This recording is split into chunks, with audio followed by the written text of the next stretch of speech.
Hi all, welcome to cubit tales. இன்னைக்கு நம்ம ரொம்ப இம்பார்ட்டண்டா ஒரு டாபிக் பார்க்க போறோம்.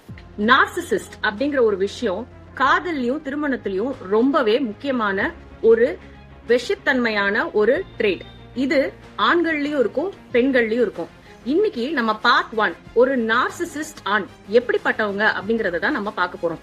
இதுக்கான எக்ஸாம்பிள் என்ன அப்படின்னு பாத்தீங்கன்னா, காற்று வெளியிடையில கார்த்திக் விசி அப்படிங்கிற ஒரு கேரக்டர்ல வந்திருப்பாரு. இந்த கேரக்டர் பாத்தீங்க அப்படின்னா அவரை பத்தியே ரொம்ப டாமினண்டா நினைச்சுப்பாரு, அவரை பத்தியே ரொம்ப பெருமையா நினைச்சுப்பாரு.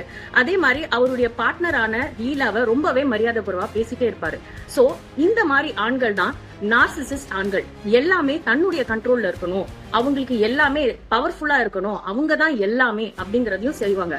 அதே மாதிரி ஒரு தவறையும் செஞ்சுட்டு அடிக்கடி லவ் பாம்ஸ், அதாவது ரொம்ப அன்பா பேசி அதுக்கப்புறம் அந்த சண்டைகளை சரி செய்வாங்க. சோ நார்சிசிஸ்ட் ஆண்கள் எப்படிப்பட்டவர்கள்ங்கிறத புரிஞ்சுக்கிட்டீங்களா?